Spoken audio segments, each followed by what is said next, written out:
Radiant team ban.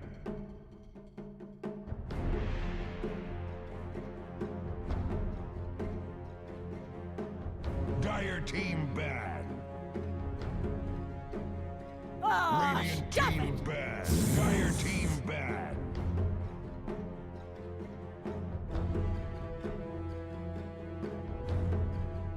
Radiant team pick. Dire team pick. Lion.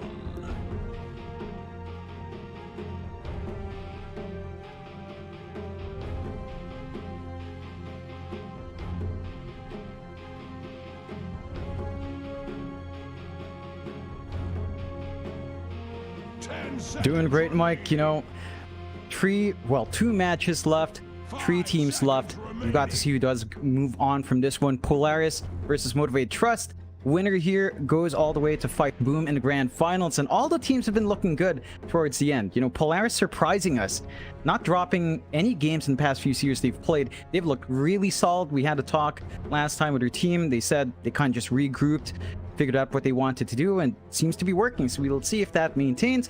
For Motivate Trust, their fight against Boom didn't look that good. They kind of crashed down. Boom had an overwhelming victory, and it felt like there was a message being sent by Boom. So we'll see if Motivate Trust managed to shake that off, come out stronger. The last time these two teams faced off in the group stage, Motivate Trust did manage to win that 2-0, I believe. So historically looking good recently for Motivate Trust. But Polaris, before that meeting in group stage, we're actually winning a lot of series as well in other tournaments. So I think it's going to be a bit of a back and forth series here, and we'll have to see how both teams hold up going into those grand finals.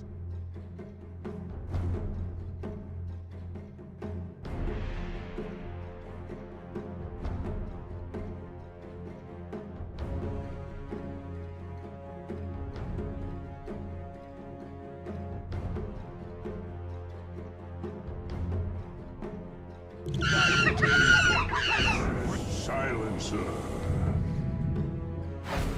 Face the light! Ooh.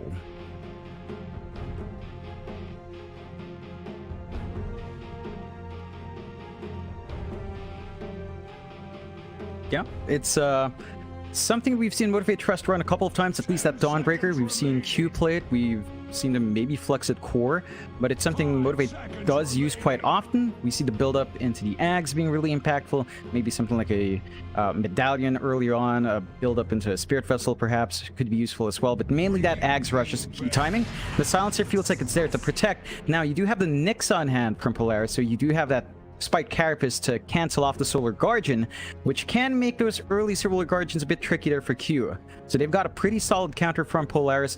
Once you get something like, say, an early BKB for the Dawnbreaker, it starts to feel a lot better, and you can kind of just shrug that off. You have to time yourself very well early on. For Polaris's part, they've got a lot of control with these two supports, Line and Nyx. So Earth Spike and Impale on hand. They've got the Finger from Line, they've got Vendetta from Nyx to scout around. That Spike Carapace will be really useful against the Dawnbreaker, even the Silencer, and the Mana Burn is going to be really good against that Silencer as well. Punishes high-end heroes. Nyx is going to be able to burn down that Silencer relatively quick here. So a lot of back and forth with these two picks. Maybe a little bit more flexibility coming out from Motivate Trust with the Dawnbreaker perhaps going a core role, but again, historically for Motivate Trust, that has been a support. So it's likely the support duo for Motivate Trust. I don't see them running a core Silencer. So there's that. Probably just supports from both sides here.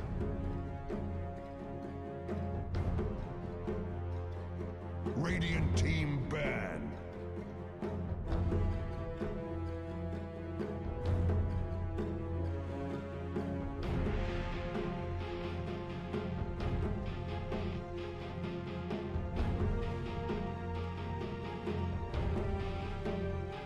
Ten seconds remaining. 5 seconds remaining.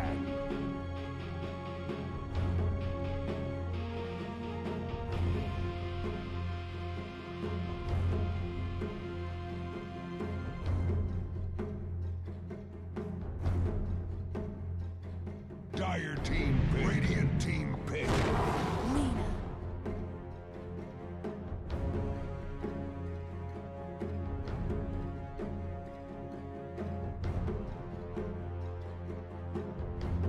Yeah, it's likelier Fieldless here on mid gives him a strong win condition now on Motivate Trust.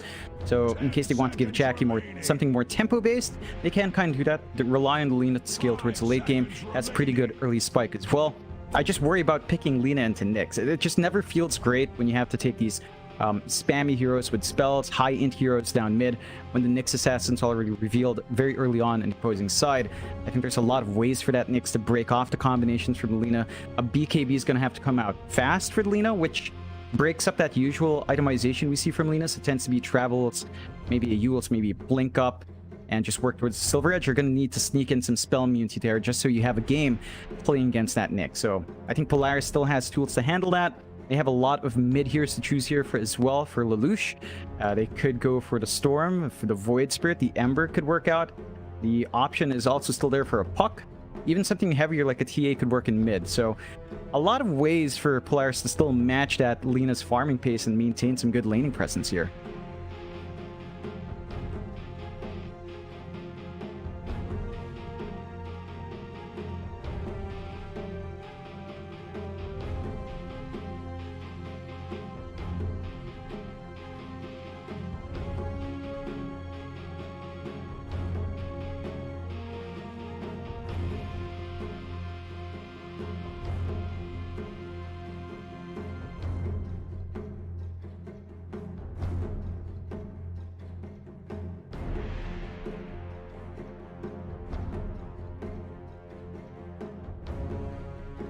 Radiant team pick. Dragon Knight.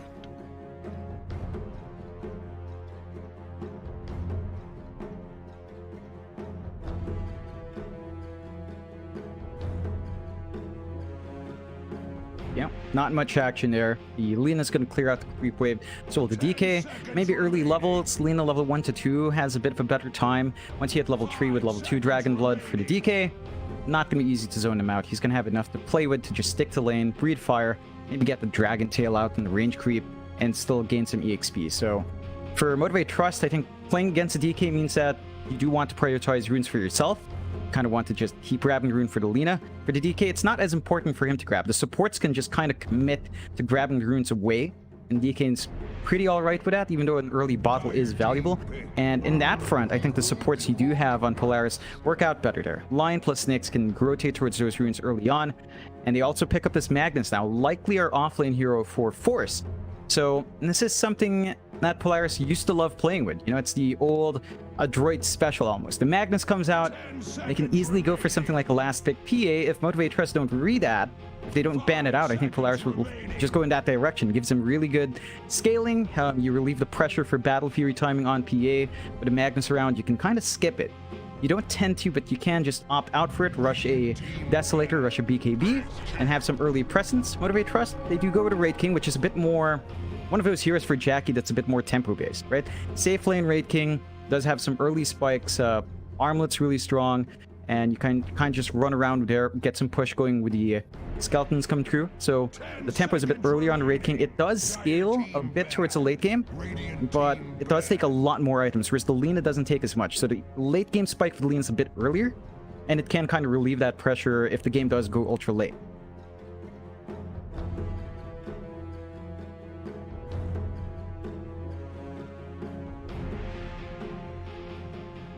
Seconds remaining.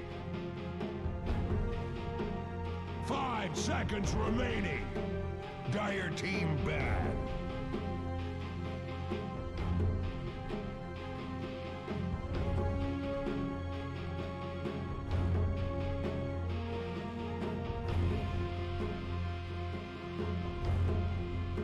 Radiant team pick.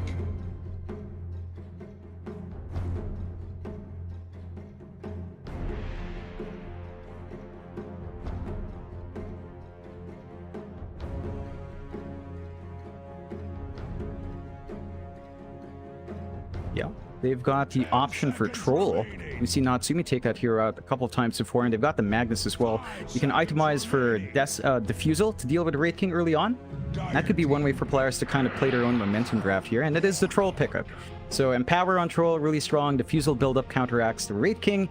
You do have good burst from Motivate Trust and decent enough chain stuns with Alina, Dawnbreaker, and Silencer, even Raid King with his Red Fire Blast. So you can kind of pin that troll down before you can get his Battle Trance off, but it's a tricky thing to do. There's a lot of control from Polaris. If you kind of clump up too much, an RP into Earth Spike and Impale is pretty devastating here from Polaris.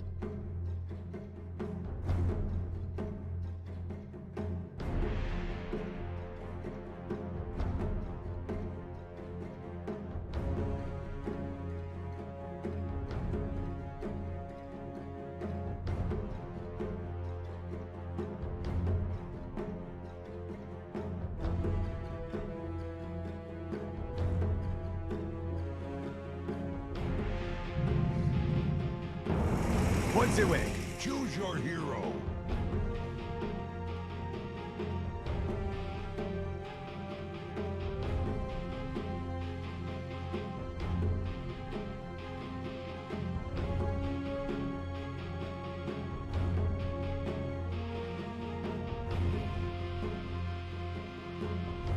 I'd lean towards Polaris. I think when you give these guys a Magnus, they know how to play around it. They have really good control from their supports.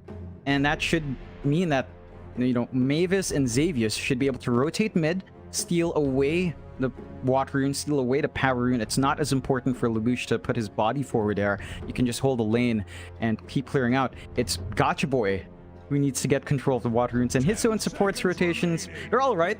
But I think it's a lot stronger for Polaris to dictate that early game, and the scaling, the power spikes into mid game's a lot faster for Polaris, with the Empower on the Magnus going to Troll. Again, that defusal timing for Natsumi, it's going to be devastating for Jackie. He's not going to be able to show up early on, so I think Polaris does have the edge here on draft.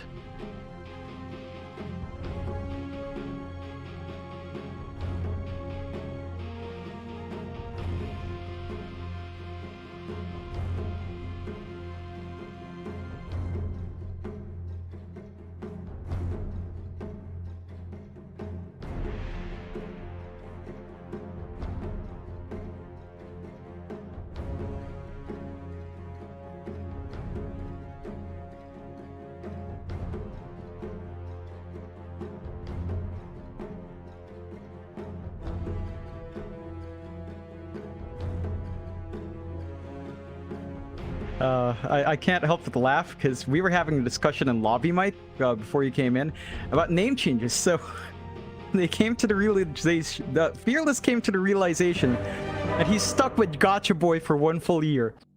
Everyone's stuck with these names for a year. You know, Jackie's Jack Boys for a year. Masaros is now Masa.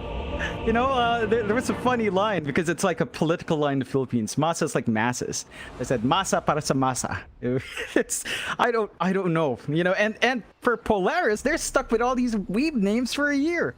We're gonna have Mavis for a year, Lelouch for a year, Force for a year, Xavius for a year, and Xavius was like, oh, Force for a year. This is pain. They can't change it.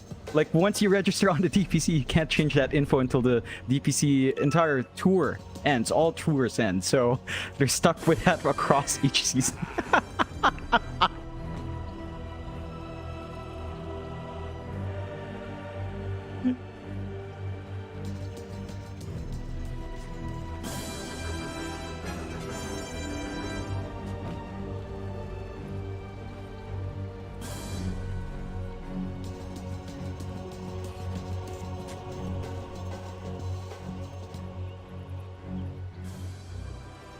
30 seconds to battle.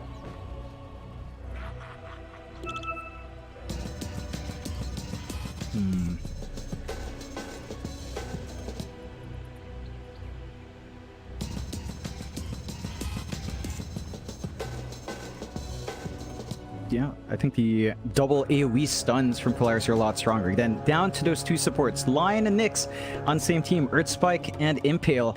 Lots of control early on. You don't really want to force the issue. Looks like both sides will play it safe. Just grab each side's bounty runes and head off the lane. So not too much excitement there, but it does give us some time to survey how the lanes will break out. Xavius already showing early on in the top lane, dropping a ward in the jungle just to prevent any sort of stacks from coming through. He is going to be laning around with Force on that mag, and they are up against Jack Boys. on his Raid King. We have seen Jackie play that multiple times, and Boomboy and Boombell on his Silencer. So Raid King Silencer dual lane can be pretty aggressive. Silencer tends to have fun up against these melee matchups, and both the heroes in the offlane are melee. So Boomboy can just run around, use the Arcane Curse, maybe even Orb Walk with Glaives of Wisdom, but that will take levels for the Silencer. Early on, Force should be able to secure some steady CS. It's really by the level 2, level 3 spike where you might see Motivate Trust go a bit more offensive, and for the side of Polaris, they're going to have to play it so. You're already seeing Xavius pull out the creep wave. He tends to do this for himself no matter what pause 4 he plays. He always kind of wants to hit his level 2 early on before making anything happen on the map.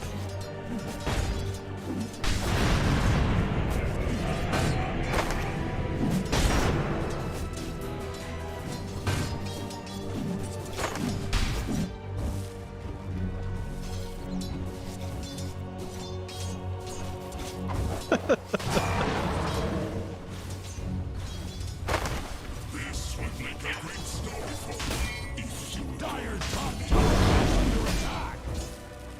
No, I mean, you're just going to be farming up, building up. I mean, once Lelouch hits level 3, level 2 Dragon Blood, not going to be under threat.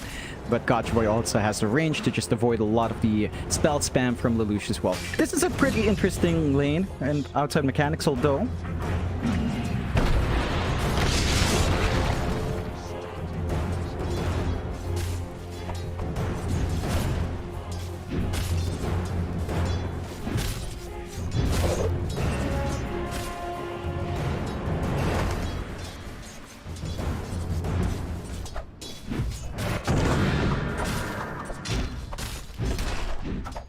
Be angry.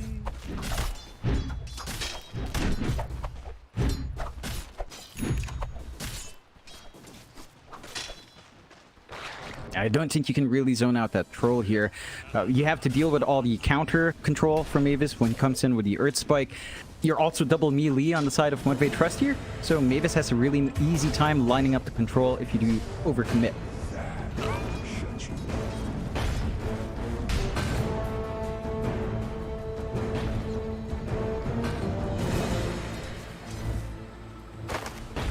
Yep.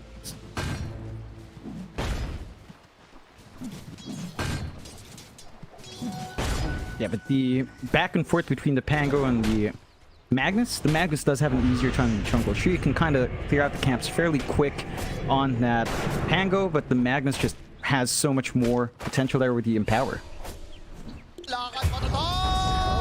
Normally. Silence.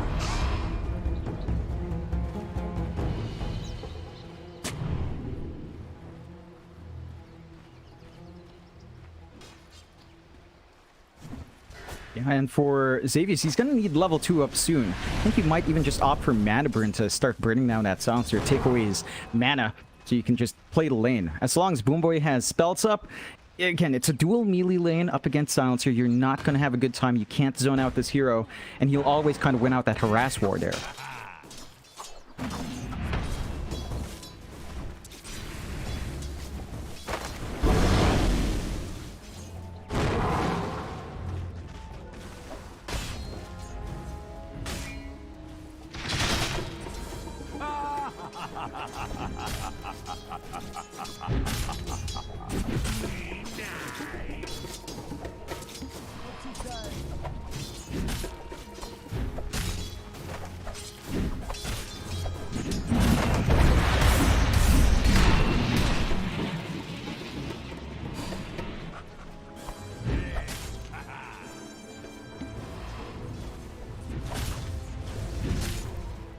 No, they don't have enough mana on Masaros. You're seeing Mavis just be a complete nuisance lane going for a 1-1-1 build. So every time they show up, he just mana drains, keeps you at 0.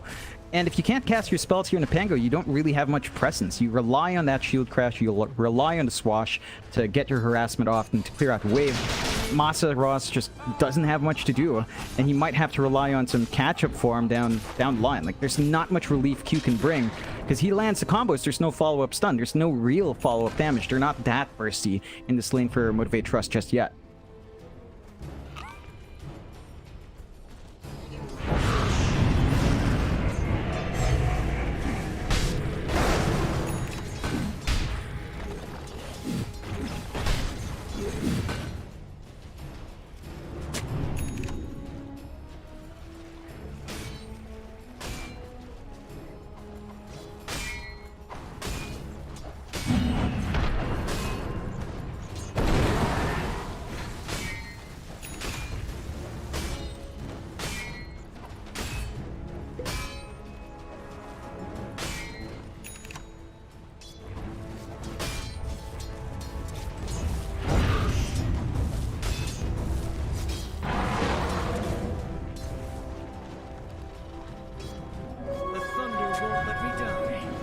No.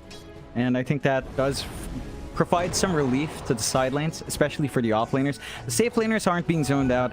You are still ahead here on Natsumi compared to Jackie, but at the very least now, your off lane can maybe find a little bit more solo EXP and start to build up. I don't think you can really commit onto the DK. So for Motivate Trust, looks like you're just trying to give their own support some levels on mid, trying to get Q to hit that level 5 mark where it feels a lot better, try to rush Boom Boys levels into 6 as well. But again, there's just not much you can really do with your supports against a DK. We saw some spells being thrown out by Boom Boy. With the Dragon Blood as high as it is now on Lelouch, it actually doesn't even do any damage. That Arcane Curse DOT, it just does nothing.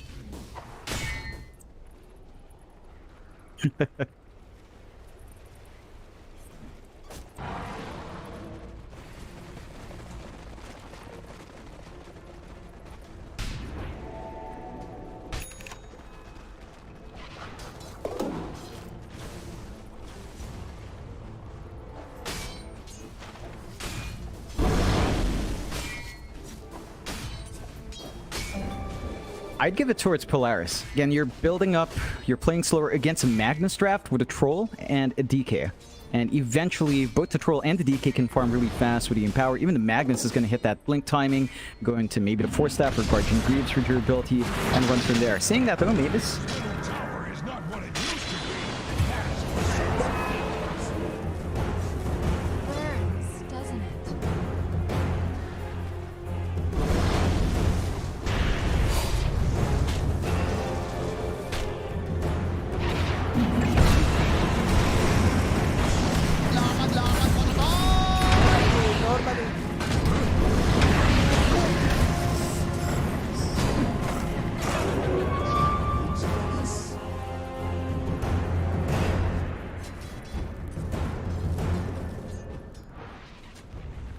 It all boils down to how low level Xavius is right now. If he did have a value point in Mana Burn, you might have had enough damage to find that kill.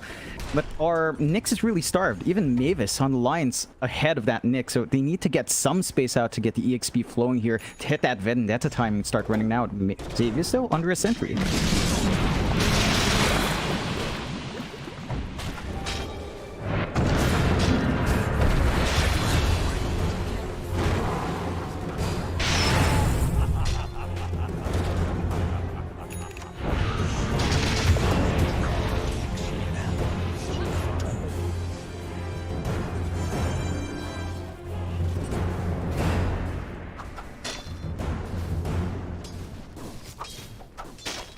And that's what we needed to see for Motivate Trust. They needed to get some early aggression out with the damage they have on hand, with the Silencer, with the Dawnbreaker, with Alina and all her spells up. They needed to apply that pressure on the Troll, and they get some good punishment out. They have still secured their jungle stacks, their triangle is still safe. Jackie is still working towards that armlet, and you slow down Natsumi. And for Polaris, they need to protect Natsumi. They can lose literally everyone else, but you have to keep that Troll up still. Trying to make a move up top.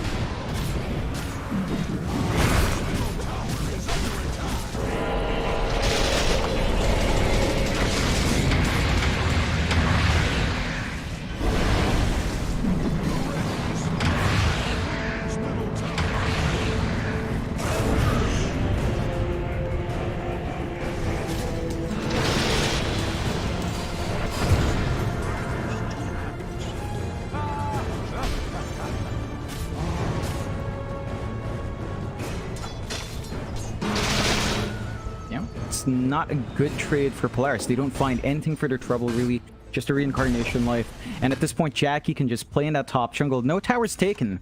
So the jungle's still relatively safe for both sides, and that means our Raid King's just going to be uncontested while he builds into that armlet timing.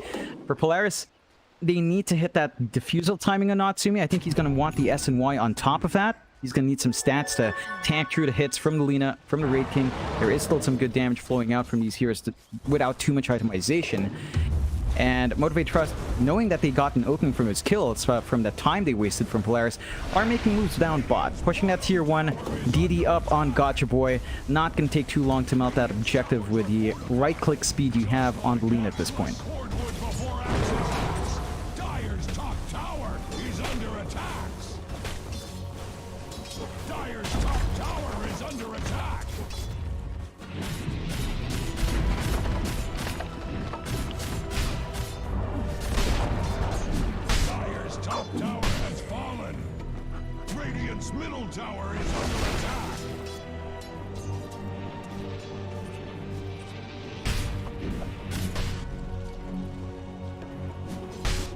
Dire's top tower is under attack.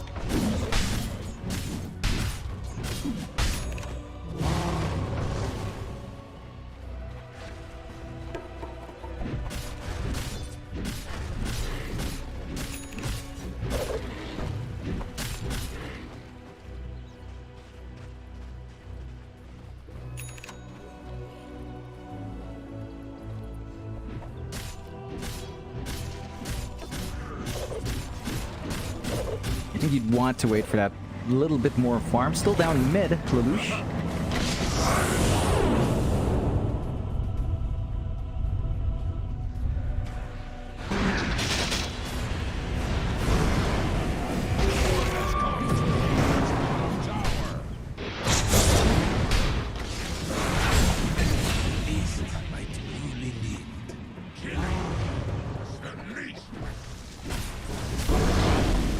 Yeah, they were a bit split in their focus there. At first, they were trying to chase down Lelouch on the back.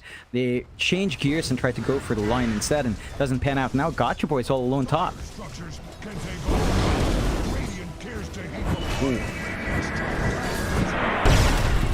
Dire's middle tower is under attack.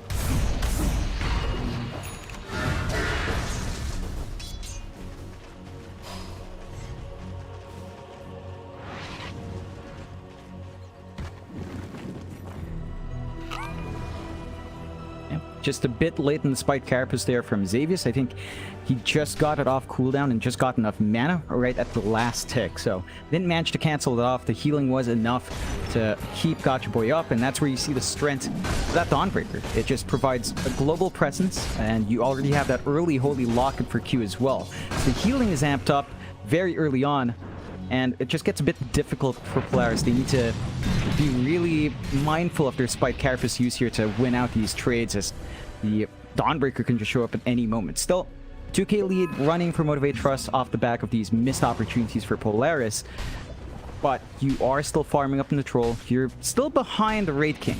So there's still a slight net worth lead here for Jackie, working the map a little bit better with the skeletons, but once you hit this BKB timing and Natsumi, that's when you really get things into gear.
Yeah, it's a close call. Really good use of that global silence coming out from Boomboy.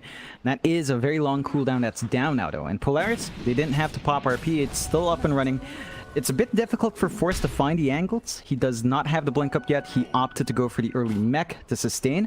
So it'll be a bit longer until Polaris can really get the jump with the mag. We're going to have to rely more on their support duo and the DK with a blink up to isolate a hero. They do have the finger up, so Lelouch and Mavis can maybe find an opportunistic pick-off. The issue is no one's showing on the side of the map they're standing in.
Yeah, they're constantly losing Xavius. I think the Nyx is going to have a really tough game ahead. Still stuck at level 7. At this point, your Lion might take farm priority for the Blink Rush. They are buying space out for Natsumi. Again, that BKB timing for our Troll. Very important for him to kind of join these fights. And now he only lacks the Ogre Act. So it's only about 1,000 gold away for Natsumi. And at that point, he can start to join in, contribute to these engagements. For Motivate Trust, they're hitting really big spikes with Gotcha Boy and Jackie as well. Desolator up on Jackie. The next fight, if they win it, could lead into really early Roshan. And that can kind of set the tone. If you can't kill Raid King twice over, you definitely can't kill him 3 times. You could even just pass the Aegis onto Gotcha Boy, and you'd have to deal with these 2 high damage heroes up front without too much counterplay. They just sort of lack the upfront damage. They need to kind of use their finger in a good way, get a really nice RP, and power up the Troll, and have him just whack away to get some good cleave damage off.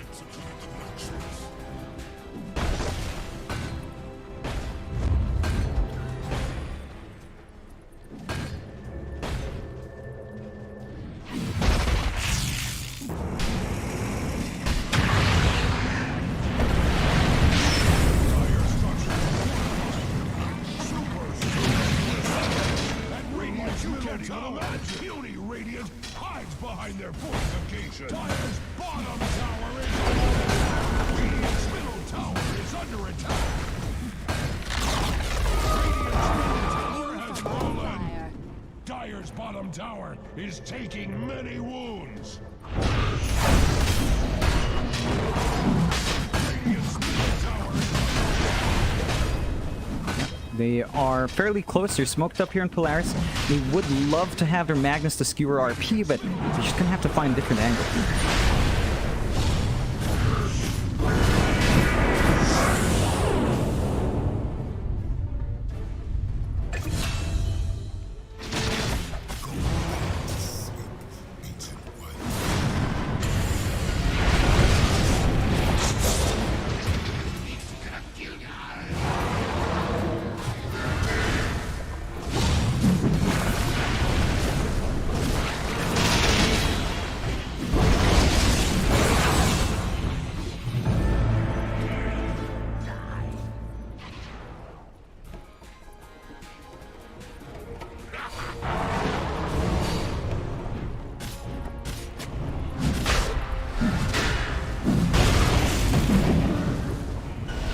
Oh!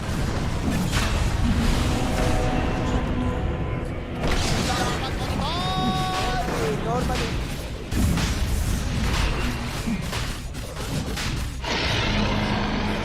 Oh my god.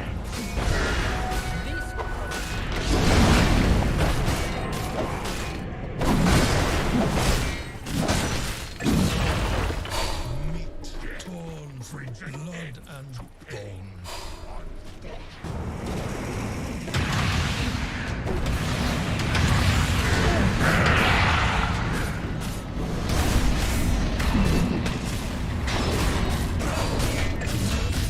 Dire's middle tower is under attack. If Dire's middle tower was worth a damn, it would still be standing. It was all about patience for Polaris there, Mike. They just needed their BKB to be up on Natsumi, and they were good to go. With the spell immunity up, they just don't have the burst damage from Polina to deal with the Troll, and they just clean up. Motivate Trust, we've seen them in this position a couple of times, Mike. They win the laning phase, they get a bit hasty in one mid-game engagement, and they kind of lose the grip in game. We'll see if they can hold back. They still have good scaling left for Gotcha Boy and for Jackie, but they've got to be careful.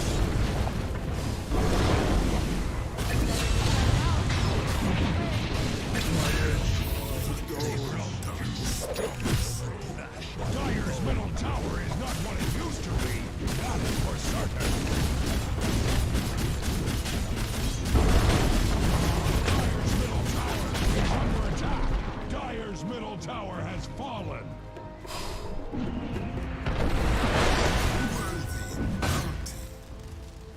Yep, it's all off the back of that Roche fight. Like, right, with the Desolator up, they felt confident that Jackie could clear it out fast enough. I don't think they killed enough heroes to really get that done, and they forced the fight rather than kind of staggered out try to split up the side of Polaris a bit more and just kind of find the pickoffs they needed before the BKBs would fly up. Motivate Trust now, they need some ways of catching up. They need some items up. Maybe the blink on Jackie helps with gap closing, jumping the front line, getting control before the BKBs fly in. That could be one way to kind of apply control. You can already see that jungle taken over.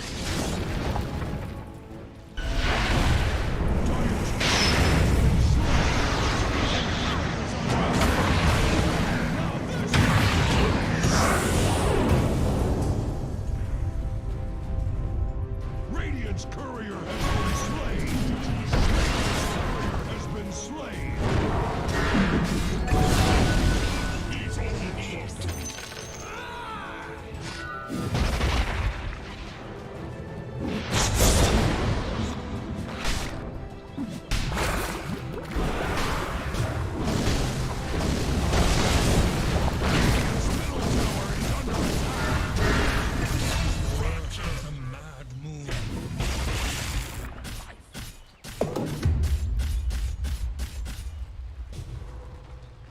Yeah, it's tough. It's not just the defusal there, Mike. There's still the mana drain from Avis, the mana burn from our Nyx.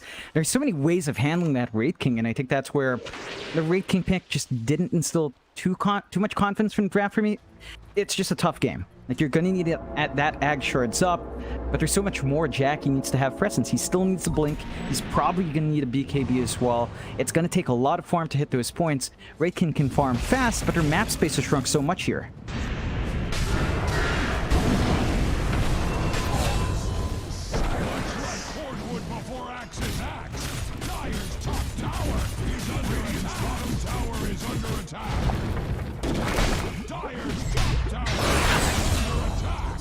Dire's top tower has fallen! Are you going to do something about Radiant's bottom tower?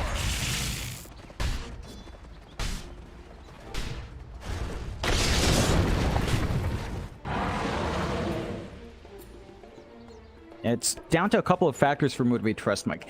Your initiation isn't amazing. It's mainly just Rolling Thunder with a blink. It's not a wide piece of AoE control compared to, say, RP, compared to the blink skewer back. Their single target control is mainly on Wraith King. That's their most reliable stun, a Wraith Fire Blast. You could maybe argue that Light Strike Array is there, but without Yield setup, it's just not 100% reliable. Compare that to supports on Polaris.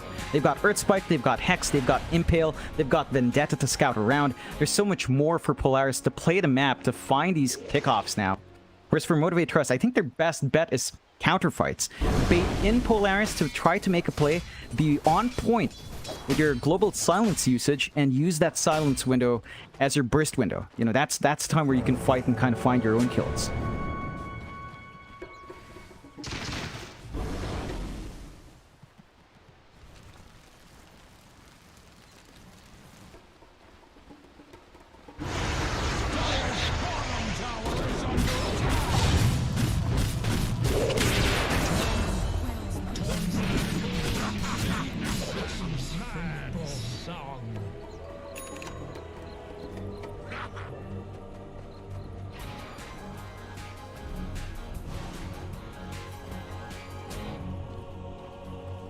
And it's pretty choked out. You still need farm on Wraith King and Alina. And the issue with the Wraith King and Lina combination, the duo, is that both heroes kind of need items to scale. Like, most of the time we see the Lina mid become like the real pause one when you're safe links like a Razor, when it's something a bit slower like, say, a Leshrac, but the Wraith King doesn't become self-sufficient until much later on, so they're sharing farm in very limited space. They're playing together as 3 or 4, and Polaris just has all the control on the map. They know where they're playing because they're not showing anywhere else.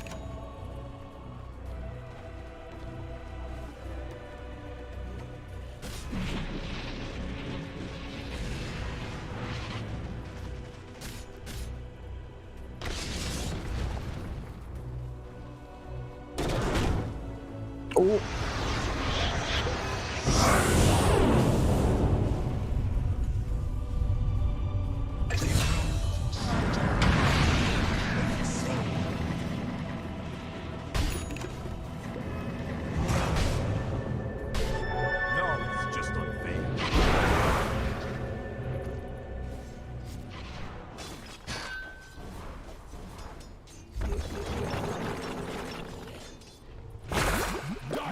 bottom tower is under attack.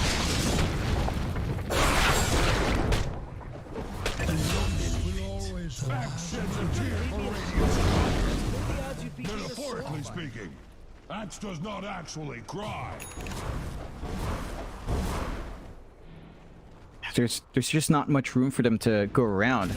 They do at least have one big item coming through here. Q does have the Ags up on that Dawnbreaker, so the Solar Guardian upgrades there, a bit of a better heal. Combine that with the Holy Locket, feels great. You've got Evasion to deal with the Troll as well, so you can kind of force better counterfights. If you see the RP committed, you can, you know, just play a mile away on the Dawnbreaker, get the Solar Guardian off to break that combination, have the Global Silence come in as well. And that's the two tools for Motivate Trust to kind of fight back. They're relying a lot on these big support ults to turn things around. They will smoke up. They don't have the Global Silence yet, but they should be able to maybe find something. Did I disconnect? I think I did.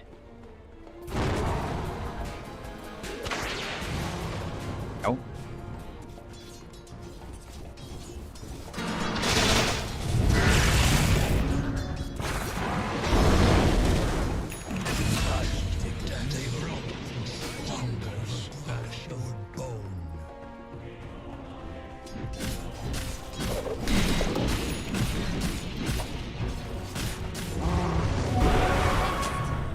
Oh.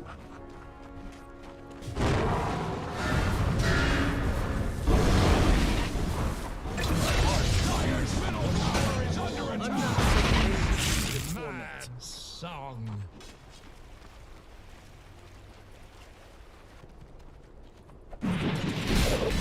Yeah. And for Motivate, again, they rely on their supports to really build up here. They need a good Solar Guardian with Global Silence to break off Polaris' initiation. It's been a tough game for Boombell and for Q to figure out that right use. The BKBs make it complicated for the Silencer to figure out when it's safe to Global Silence. The Dispels on Force means that RP is almost always available.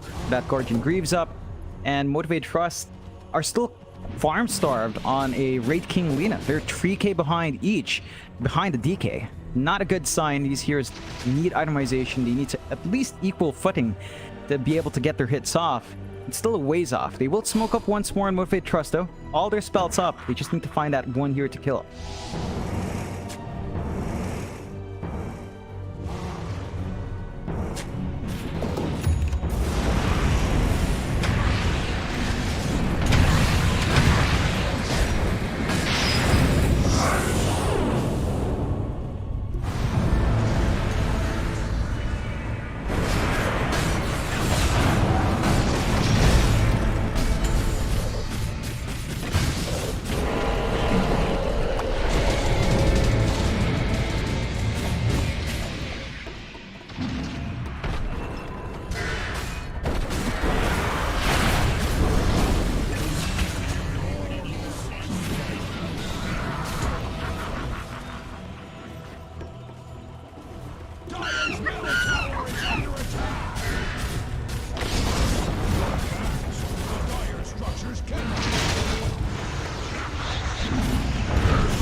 And for Motivate Trust, the defense is nearly impossible.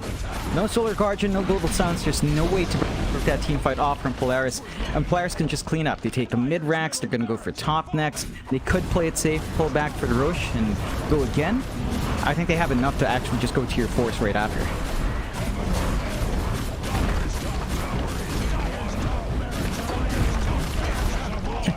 Dire's top barracks have fallen. Tend to your wounded, or put them out of their misery.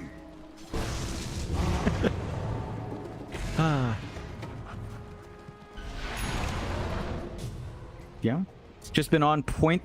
You know, reinvigorated inside of Polaris. We had a little chat last time with Natsumi. He said that he couldn't figure out one, but he's already got a pretty weeby name. So anime powers online for Polaris.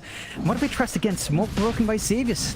They just can't find the angle. This Nyx is way too pesky with that Vendetta. And now the Roche is starting. DD up on Natsumi's. You called out, Mike. Roche, it's already dead.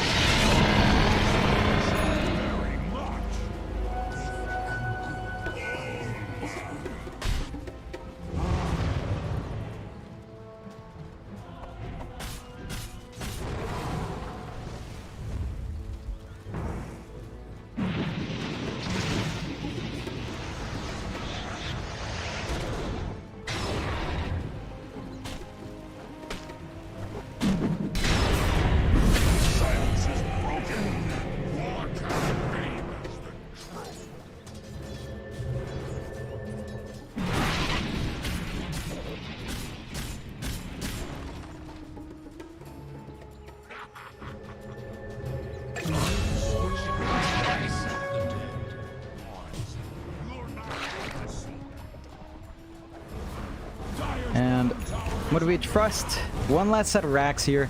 They have to deal with multiple lives on Troll. He's nearly impossible to kill off with the Battle Transfer to BKB with a Satanic. He just has so much durability, and I don't think the burst damage of Motivate Trust can keep up. Last set of racks is going to fall. No buybacks on the respawning heroes, but they're going to be up shortly, and they just called a GG. That's it.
Radiant team ban.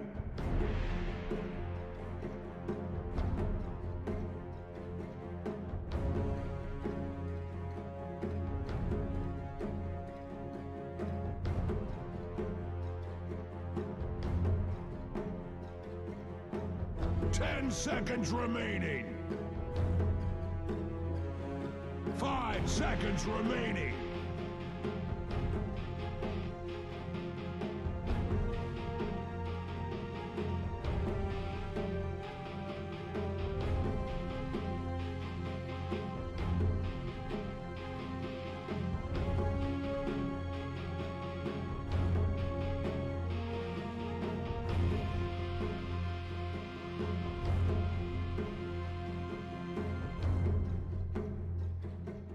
Dire team bad. Radiant team bad.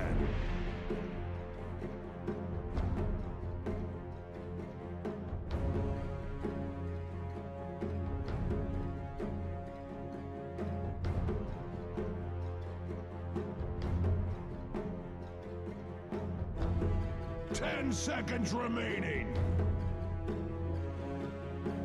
5 seconds remaining. Dire team bad.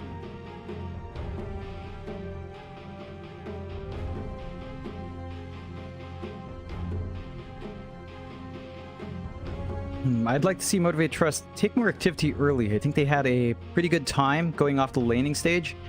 They had decent farm coming through from Jackie, decent spikes coming out for Fearless as well.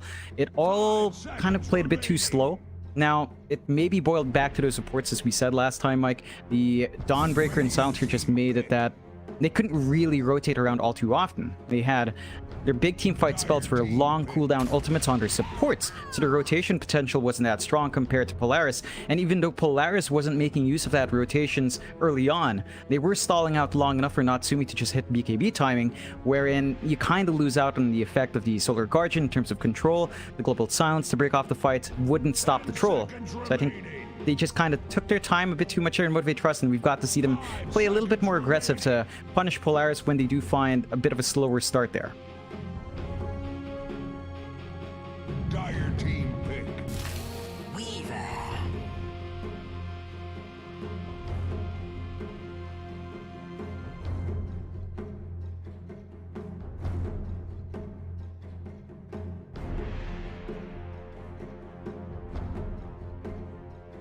10 seconds remaining. 5 seconds remaining. Team pick. Dusk. Yeah, we've seen this a couple of times from Polaris. We know Force likes to play the off-lane Tusk here. So it could be Tusk 3, Weaver 4 for Savius, or even a Weaver 5 for Mavis. We've seen that as well. Very open as to where the Weaver goes. Even Natsumi's played it on Pause 1. So they're not really revealing much in Polaris, keeping that Weaver very flexible. The Tusk, a really good option to play around with what the Weaver brings. The tag team's going to be really strong. Motivate Trust just goes into a very solid team fight combo, kind of compensating for that lack of control in the last game. They've got Chronosphere Kisses now. It's still a long cooldown ultimate on your Face's Void. That is likely our Jackie hero, but on that safe lane, when you think about the damage output a Tusk on the off lane might have, it is very staggered. So the Face's Void will be able to time walk a lot of that and kind of play around with the cooldowns area. I believe tag team should match time walk's cooldowns at level 1 and scaling down. The Void should be fairly well protected there. The issue is the Void scaling. We know how Jackie likes to play. He tends to play a bit more farm heavy for the first 20 minutes. Void does not farm particularly fast. So I'm keen to see how Jackie plays around with this Void this time around, whether or not they really emphasize that Chrono and Kisses whenever it's available, or if they're willing to take a step back and just have Jackie farm up here. 10 seconds remaining. 5 seconds remaining. Dire team pick.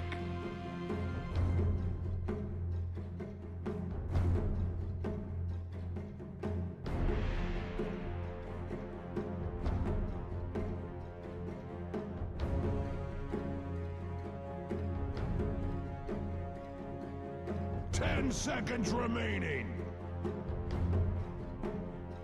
5 seconds remaining. If they run the support Tusk, I think you have to run a core Weaver. Tusk, Weaver as a support duo sort of sounds lacking. Both of them kind of need farm, especially the Weaver. You kind of look for the Solar Crest and the Ags for the Weaver, and that takes a lot on the pause 5. The Tusk as well, as a support, you kind of want a Blink up in a timely manner to get that Blink Snowball save, which might not be very useful against the Faceless Void with Chrono up. There is still some counterplay there that can happen, so I think it's fairly greedy if you flex the Tusk as support. At the same time, again, we were talking about that lane matchup against Faceless Void. It's not a particularly convincing lane for the Tusk. It's not something you can overwhelm the Void with. You can maybe bully out the support, but that just gives the Void all the space to keep that CS up. So Polaris going to have to think pretty hard about that. For Motivate Trust part as well, I'm trying to recall. I think Fearless has done mid Snapfire before in Pro Series 4 or 3, so that's also a possibility, especially now that Polaris take that Ember. Snapfire versus Ember, Snapfire kind of wins that matchup, so if Motivate Trust were feeling very sneaky themselves, they could go for a core Snap. I don't see it happening for Fearless, but it is an option if they kind of want to pull that back as well. 5 seconds remaining.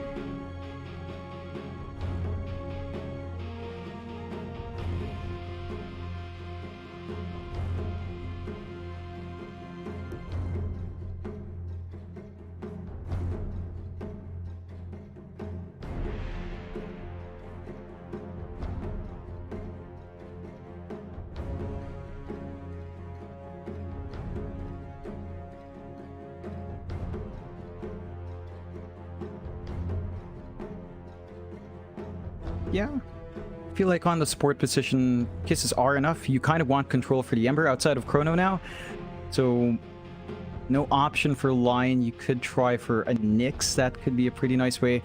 We just saw Polaris have a good time with it. Savius was dying a lot though, but he was making space. I think the Nyx will provide you some decent control against the Weaver, against the Ember. Doesn't really play in the Chrono until maybe Ags, but that's not really the important point for that. They go with the Earth Spirit instead to bring out the Forgotten Spirit, Brother Mike, your favorite pause 4 to have. Decent silence and control against the Ember Spirit.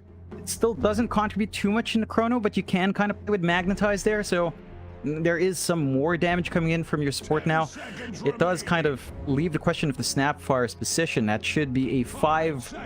It's looking like a pause 5 Snapfire now, but again, you can still run Earth Spirit 4, Snapfire mid with a Faceless Void 1, pick a different hard 5, and I think with an Earth Spirit and Snapfire collapsing on mid, say an Earth Spirit rotation with Snapfire, that's a lot of control and damage to really pin down an Ember Spirit if they do go that route. Again, it's a bit left field for Motivate Trust.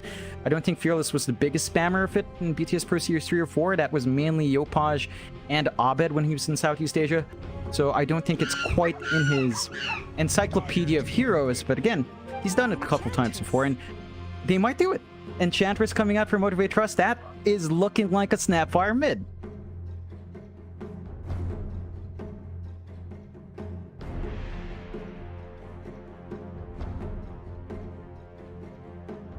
Seconds remaining. 5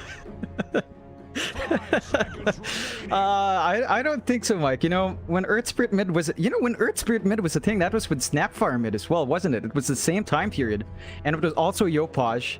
Yeah, Yopaj and Abed. It's both of them playing that in mid. So maybe, I mean, Yopaj hasn't brought back the Earth Spirit mid, so I don't know if it's really relevant there.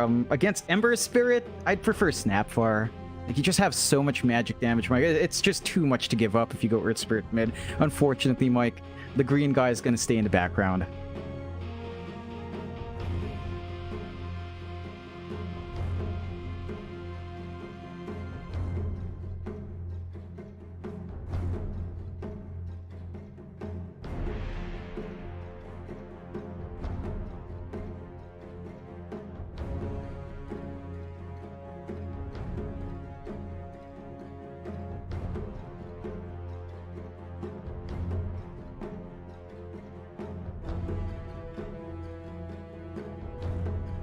I think you...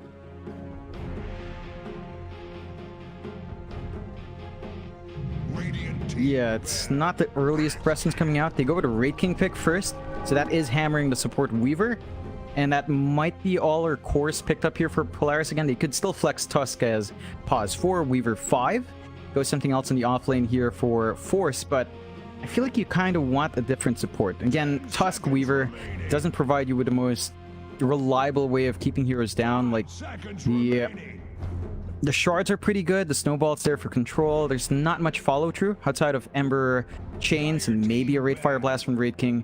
You don't have the best way of stopping Snapfire Kisses. I think that's a big concern, which is still fixed by a Nyx support. So you could still try for a Nyx.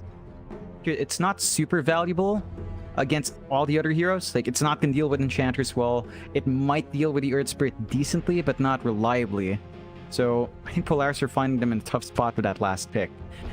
They might be forced to go with a Tusk Weaver support, and it sounds like it has the same shortcomings as the Silencer Dawnbreaker we saw from Motivate Trust in Game 1. Not as bad, because there is gank potential with Tusk, but it's not particularly amazing saving themselves from the Chrono here, or doing anything about that control for Motivate Trust.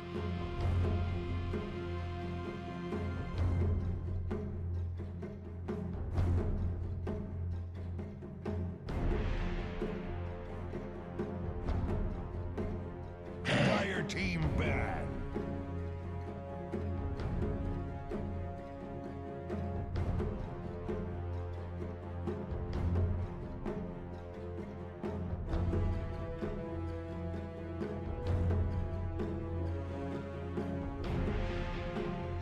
Seconds remaining. 5 seconds remaining.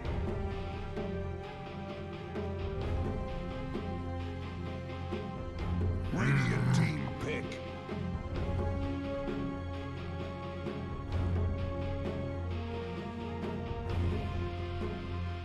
Dire team. Yeah, provides you a good way of... Ooh.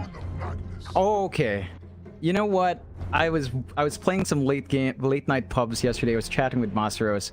He was playing Magnus quite a fair bit that night. So, and there was lobby chatter as well, where I think Fearless was saying if only he changed his name so he could play the Magnus. There it is. He picks the Magnus up. He's been practicing it. We don't get to see the Masaros Magnus all too often, but it ties in well. With the Faceless Void, you've gotten power, so damage being an issue in the Chrono, not going to be too much here.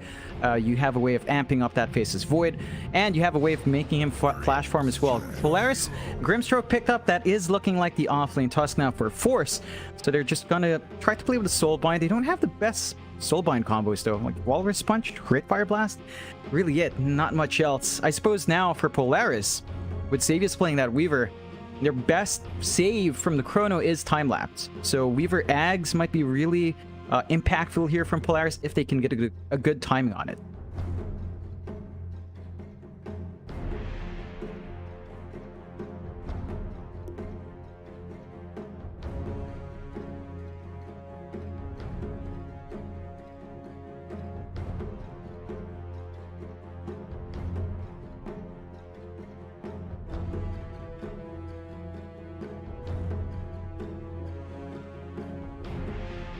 Not quite. I don't think the Grimstroke has too much value here. Again, Inkswell's probably your best spell in this situation. Soulbind isn't going to do too much, mainly because you don't have great Soulbind combinations. No Finger, no Laguna, no Hex. So the value from that spell is not that high. I do prefer Motivate Trust draft overall. I think when Polaris picked that Tusk early on with Weaver, they were gunning for it off lane, and the moment the Void came out, that lane just became unplayable. Tag team versus Time Walk, cooldowns are very similar. Faceless Void's always protected, and it's just nearly impossible to zone him out with the Enchantress standing around as well. So your best bet is just harass Boomboy out, but it's an Enchantress. And I think overall, Motivate Trust have better team fight in this game compared to Game 1. They've got really good scaling. They've got decent early timings with the Snapfire mid.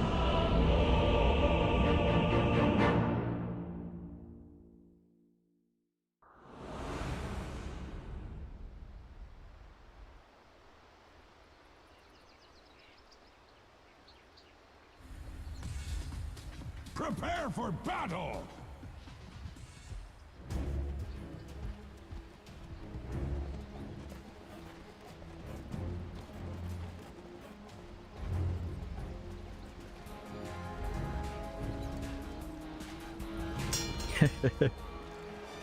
Yeah.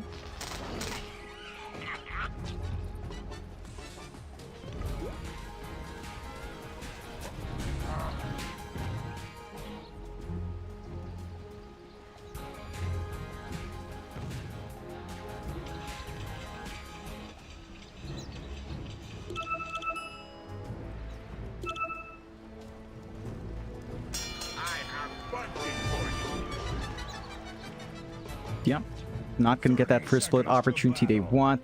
They already commit to the tag team level 1 from Force. So, you know, he's going to be stuck with that. In lane, it's still, again, very good, but you probably don't want to focus on Jackie. And looks like Motivates Trust still sticking around the area. I don't think they really want to force that fight in their end. Their level 1's a little bit weaker. They're just going to have to surrender. Maybe just prevent any sort of clump up for an early kill. But not too much excitement here. The battle begins!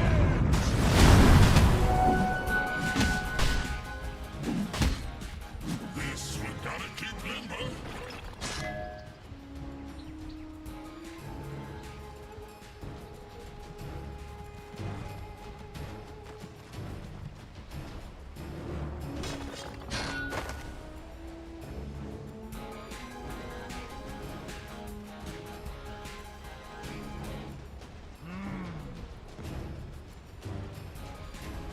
I think it's really even. It depends on the level spikes. If you hit level 3 faster on either side, you feel a lot better. What is scary, though, is the repositioning of Motivate Trust. If you get a good kick, you can kind of line that up for a skewer. So you can literally kick someone from right at their tier 1 to midway across the lane. And that might cause some issues for Polaris if they're not ready. But that takes a lot of good timing and coordination. And probably not the best bet until you can maybe get someone back to the tier 1. So should be even. Farm-wise, I think Natsumi's going to have a decent time. Masaros, once he hits level 2, level 3, the Shockwave has better ways of controlling the lane. But you will have to get levels up. And Q's already trying to pull. It is intercepted midway through. So he's not going to get that free XP he'd want. Instead, Natsumi's going to have a pretty easy time getting denies and farm here.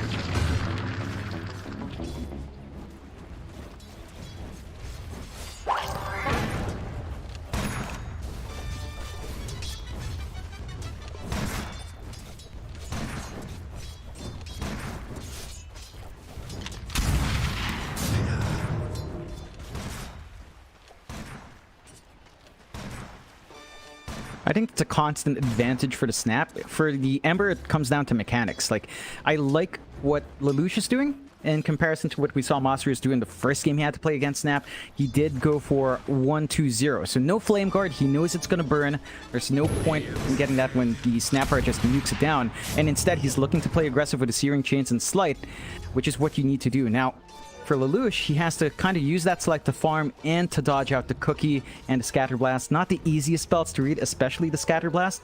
Its cast animation is very similar to attack, to the auto attack, so it boils down to him getting a good read on how the Snapfire plays that lane. Much like cordwood before axe attacks, Dire's top tower is under attack. Lakad mo na to! Normally.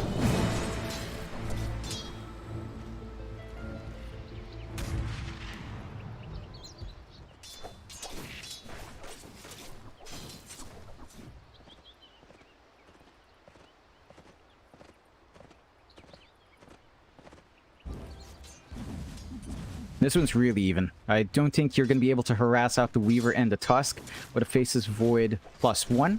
The Enchantress just can't really zone them out all too well. You can grab a nice creep, and Boomboy is just doing typical Enchantress things, going to the triangle, checking for stacks, grabbing Rune. But you can't really do much to stop that. Still not swinging up top, though.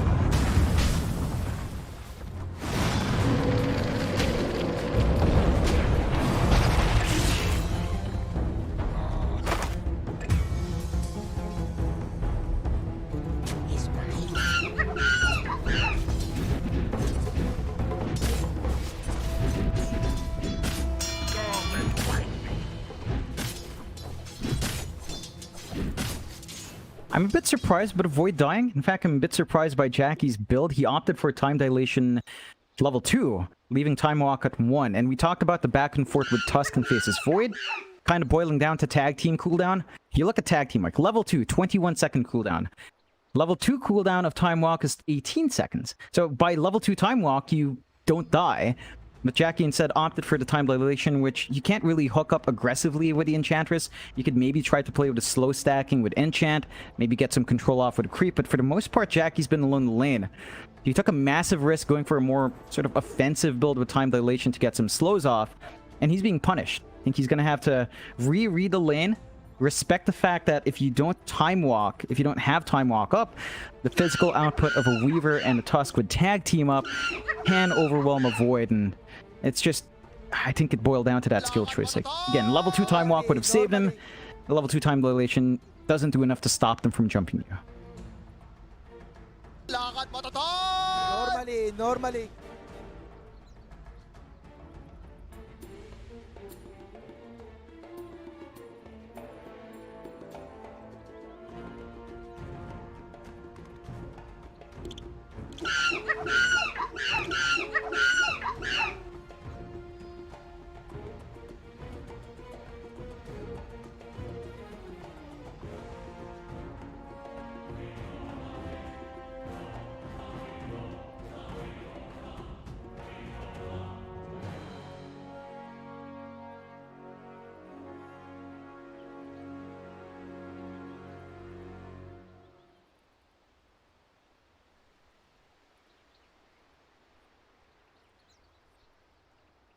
They've got early timings to hit with a Raid King. Even the Ember can contribute early on.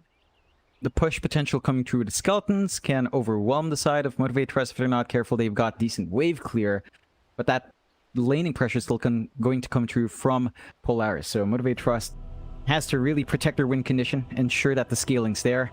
And not only that, but you're also going to need items on Masters a bit faster, right? Like, you want that blink to be up ASAP, to have the threat of a skewer back, to have the threat of RP on hand. And that means your Void and your Magnus will be eating up some jungle space together, which can kind of slow that pace. We saw that from Polaris in Game 1, where Force was also playing a bit slower. They were, again, playing very defensively in Polaris' side. I think Motivate Trust will have to play that same way here. Replicate that defensive play, avoid bigger engagements, ensure that they get space out for their face's Void, and build up into that 20-25 minute mark for themselves.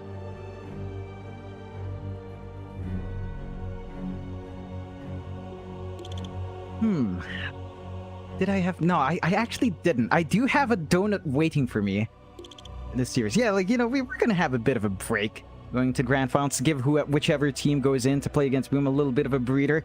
So I've got a nice jelly donut waiting for me. Nice stuffed up. It's in the ref. I'm going to have to microwave it like a degenerate, but it is what it is, Mike. How about you? Yeah, I love donuts. Donuts are great. You know, it's not very nutritionally great, but it's great food. I'm curious about you, Mike. Isn't today a very special day for you and the missus?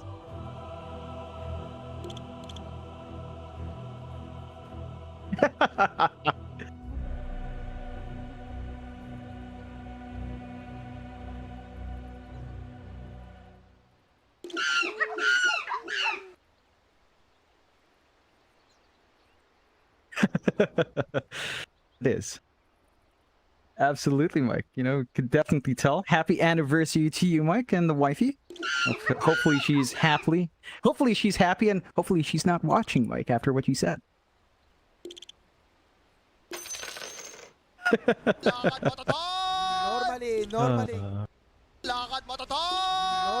Normally. 6 years. Man, time flies.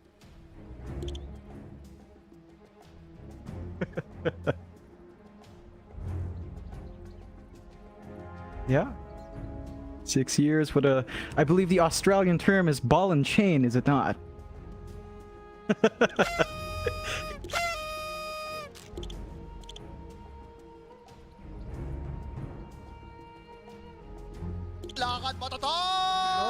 Normally. Yeah.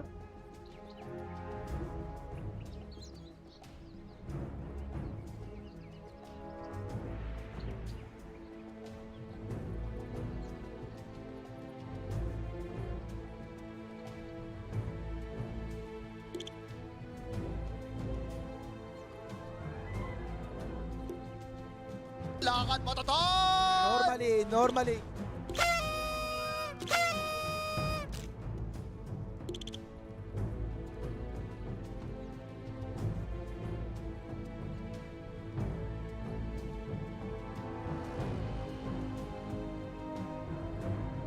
Yeah. I think once you hit that Snapfire 6, that's when the lane really explodes. You can just try to pin down the Ember, get the kisses out.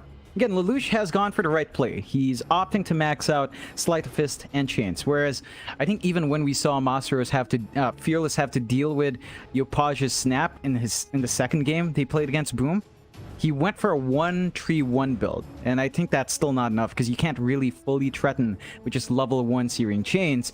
It had to be higher. So a 2-3-0-1 build by 6 is a lot stronger for Lelouch, and I think that's what he's gearing up for. And giving you some play opportunities against the snap, giving you more catch potential as well in the backline. We talked about that from draft a bit, Mike. Polaris don't have the best ways of canceling out the kisses from the snap outside of the Ember. Maybe once you have the Tusk blink, it gets a little bit easier to blink up, get the snowball, get the Walrus Punch off to cancel off the kisses. But until then, your most highly mobile hero is really just Lelouch. And the Ember is kind of set to take that responsibility. So Fearless having a great time, but I think Lelouch is actually getting a little bit more than you expect in lane. Lagging behind in CS, but his skill build is on the right track there.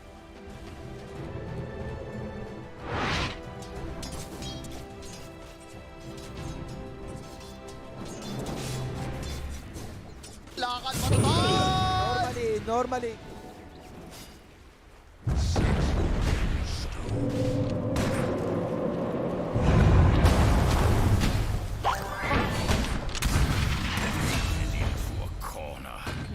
Lizard chips.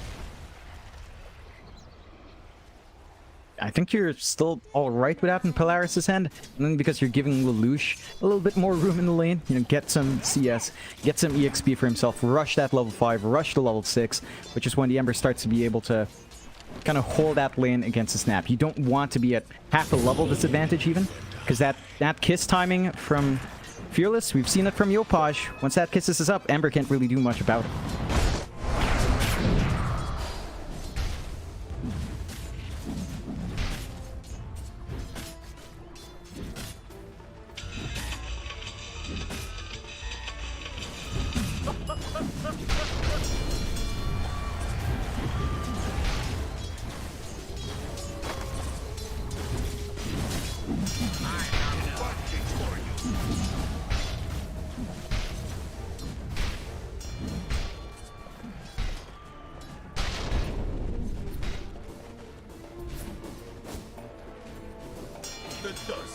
Force is just building up nicely on that Tusk. Up there in CS, about to hit the phase boots timing.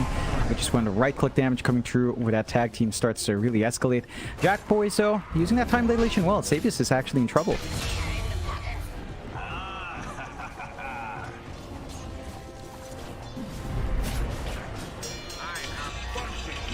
Radiant structures are fortified with 12 important vitamins and minerals. Lelouch.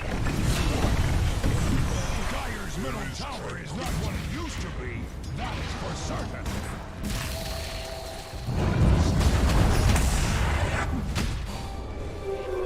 Not far off.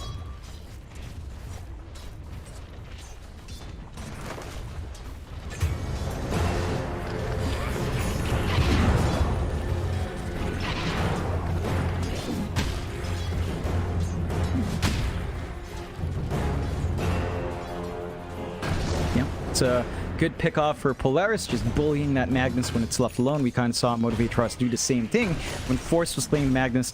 When at Mags alone, it doesn't have much laning presence, doesn't have much of a threat without setup, so you just kind of use that opening. Still a lot of emphasis on mid. Boomboy?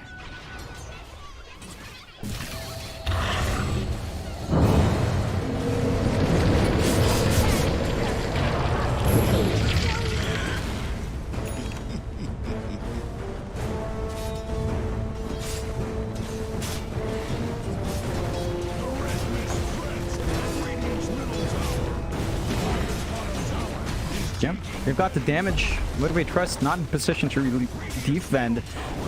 They do have RP ready, but I don't think Masaros can even come in. No TP up, so mid-tier one gone. Sub 10 minutes, 7 minutes in.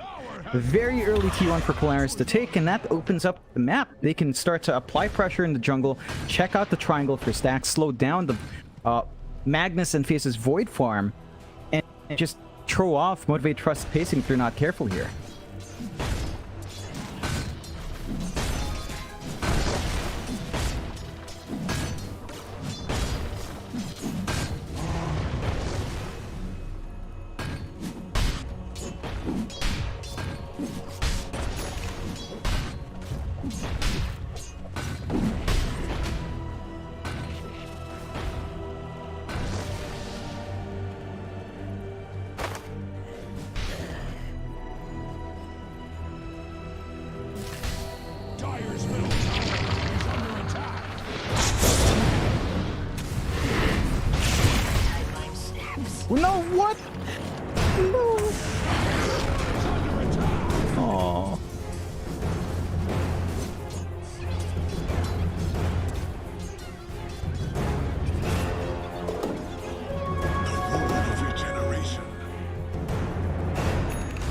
Oh, that feels so bad for Motivate. Still on the chase though, Mavis.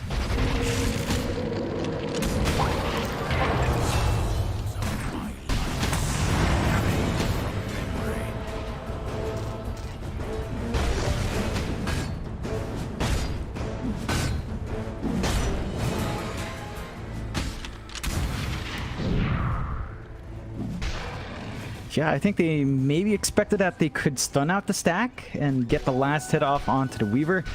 They do miss out. At the least, their stack isn't taken by the enemy team. Jackie comes in, clears out the Ancients for himself, and this is the point where that farm starts pouring up. They can start considering playing around with future Chronos once the Face's Void is up and running, combining that with the Kisses and hit their own spikes. I still feel like Motivate Trust will need to find a tower though. That top tier one needs to go to open up the top jungle a bit more, to extend their farming area from the triangle up north. And that mid-tier one needs to be equalized at some point. The issue for Motivate Trust is their push is mainly on the Snapfire here.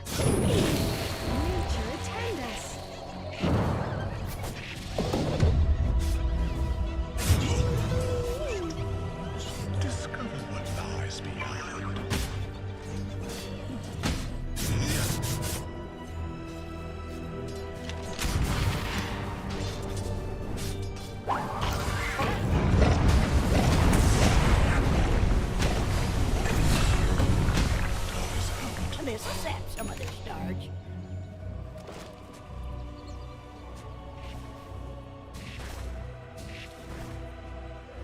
Definitely not. And Motivate Trust are riding on the back of the Snapfire quite well. Fearless still having a good time with farm. It does have the travels up, so he's got the move speed, the map presence as well to just show up, clear out waves, look for a kill opportunity. The blink not too far off for Fearless, and that's where things get spicy. I'm actually curious if Fearless will go for the same build-up as Yopaj. So far it's the same. Travels, blink, next item would be Yule's, and then we've got to see if he can land that Yule's cookie combination. Radiant structures are fortified.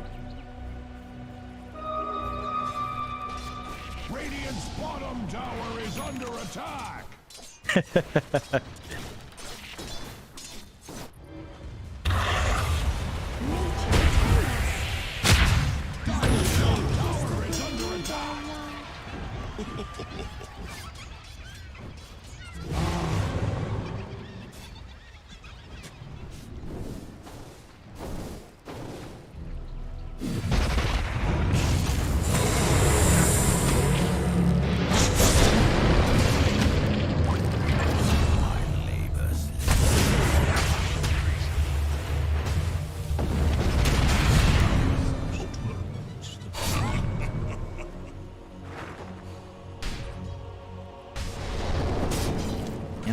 Great trades coming out from Motivate Trust, punishing off that Tusk off lane for looking to play a bit too aggressive. Yeah, still need to respect the counterfight from Motivate Trust. RP, Masaros at this point is just willing to throw it out in softer targets to find those kill opportunities. Lelouch will try to be annoying defending that top here when they understand they can't afford to open up this top jungle to give farm towards that Face's Void.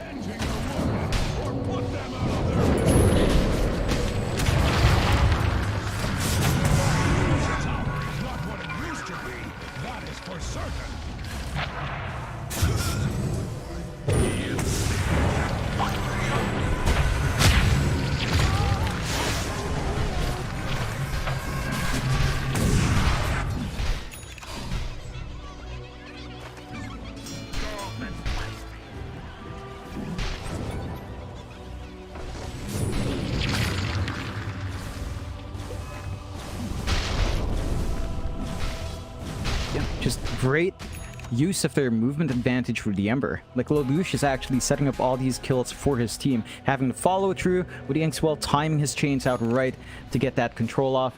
And as long as Polaris play like that, deny Motivate Trust the opportunity to get their big teamfight combination with the Chrono Kisses, Motivate Trust are just forced to then rely on mainly Masaros to actually find those kills by himself. Like, they rely on that RP to get off onto multiple targets, clean out the softer ones, but we haven't seen a big chrono committal with the Kisses, and I think that's just a massive tool that Motivate Trust, if they're not using, then it's sort of like with Naga Siren and Disruptor, right? You're not using Song into Static Storm, it doesn't feel great. Same thing with Chrono Kisses.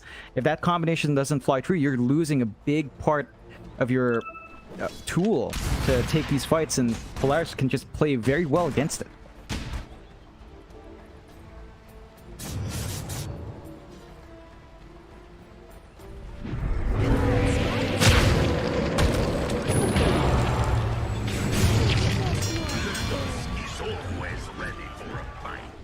Much like cordwood before axe's axe, Dire's top tower is under attack.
Yeah, I think that in that entire engagement, they only killed Mavis twice.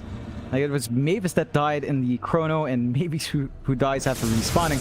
So you don't really find the biggest trade-off for Motivate Trust. It feels a lot better for Polaris, and it boils down to a couple of issues now.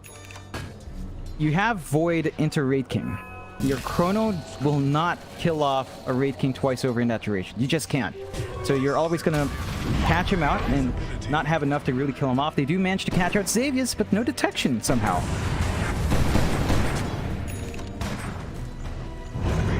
What? No.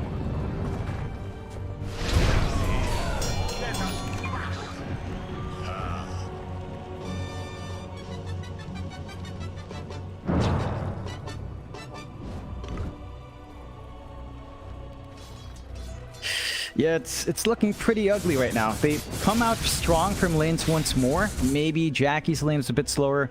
Masaru's lane is a bit more back and forth. But you had this really good start for Fearless. He hit those spikes against the Ember. They just don't manage to get the combinations. And we talked about that from draft. When you go with Snap and Void, it does feel like you kind of need to emphasize that early kisses in Chrono. We saw it once. They can't deal with a Raid King. They have to actually catch the Ember with a Chrono. I think that's the key target you want in that control. Lelouch has to be caught out, but he's just so slippery. He waits until the last moment to show up, and at that point, he's got the Inkswell stun on him. He's got all his spells off cooldown. He's going to be able to melt through you, and his damage output now with just the Maelstrom is enough to really overwhelm all the heroes inside of Motivate Trust. No.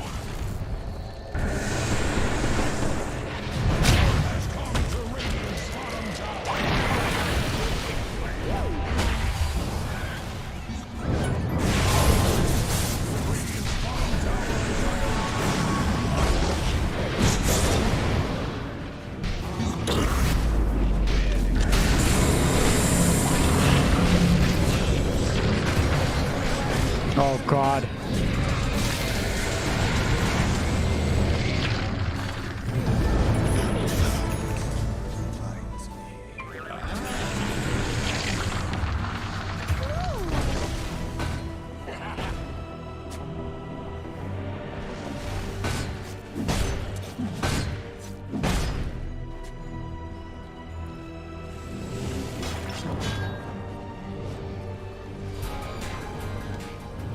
Not gonna take too long. Got the Weaver. You've got a lot of damage flying through here from Polaris' end, and for Motivate Trust, the big chrono is there. They caught out the supports, they kill off Lelouch, they force the buyback on the Ember. So it's not the worst scenario for Motivate Trust. It's certainly not a very good scenario anyway. They've got to deal with 2 lives on Lelouch, 2 lives on Natsumi. So even if you catch the Ember in chrono, you have to kill him twice. And that's where the Void just falls flat. Void versus Wraith King is just not a very good matchup for Jackie. Compound that with the fact that now Lelouch will have 5 minutes of 2 lives. I don't think you can really force anything from Motivate Trust. You might just want to look for support kills, maybe kill off the Tusk, but the bigger cores takes way too much commitment to kill.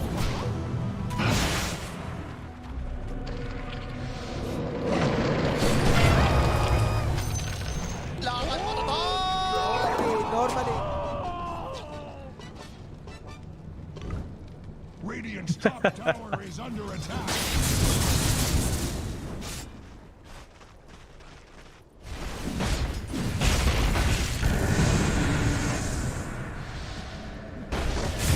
Radiant's middle tower is under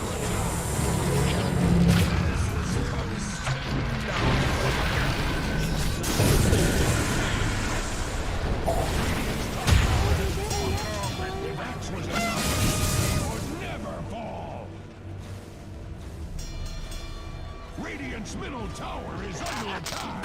I think the key now for Motivate Trust, Mike, is honestly high ground defense. Like, maybe a Roche fight can work out in their favor as well with RP and Chrono. But it feels like the play is to just play defensively, try to defend towers as best as possible. Don't overcommit like this.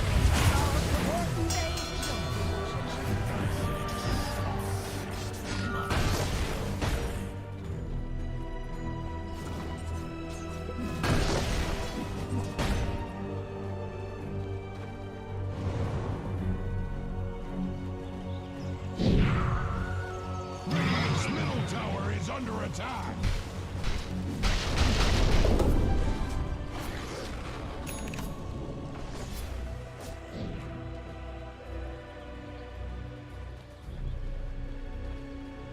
Now, it only really cleans up the supports, and again, maybe you kill off the Tusk or Ember, but even after, because you commit so many spells in the Chrono, the Wraith King has a free time to just stand around and get hits. Like, Natsumi doesn't even need a BKB this game.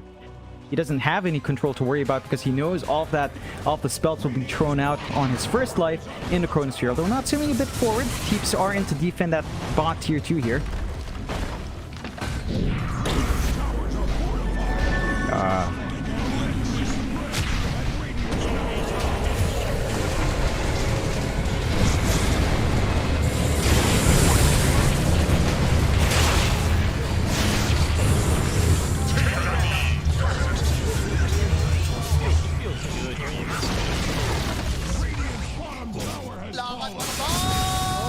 Normally.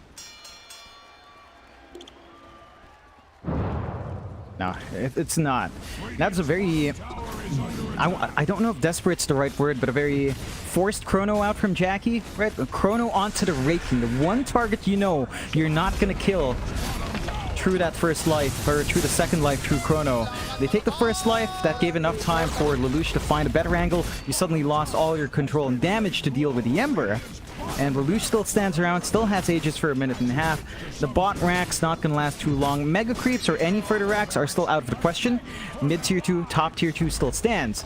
So Polaris can't find too much off the back of that win, but they elevate their lead here, Mike. 13 to 31, 12k, 13k lead on hand. And for Motivate Trust, I think it really just starts to boil back to high ground defense. Like, you have Skewer, you have RP, you have the kisses to launch from a mile away, you have Chrono. You kind of need to play in these very confined areas. You do not want to force these fights outside anymore.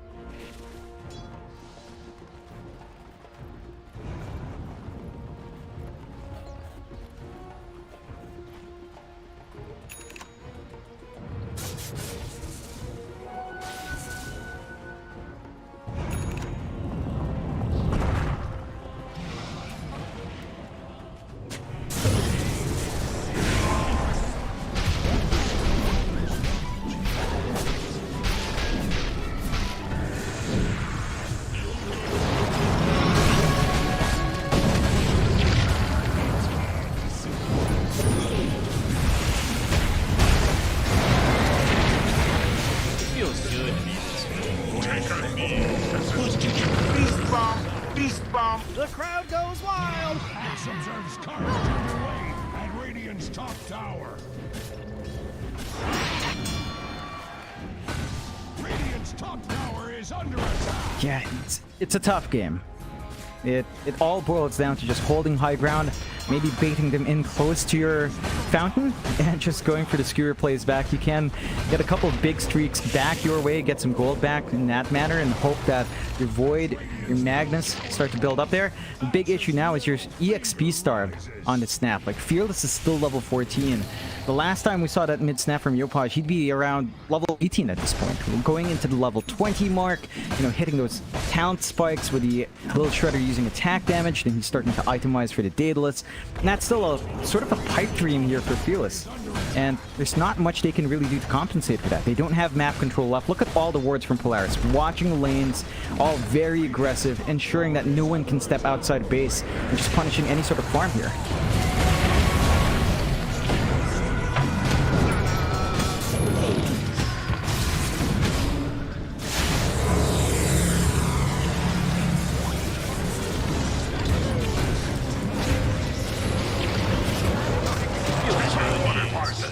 Even a master falters. Radiant's top tower is under attack.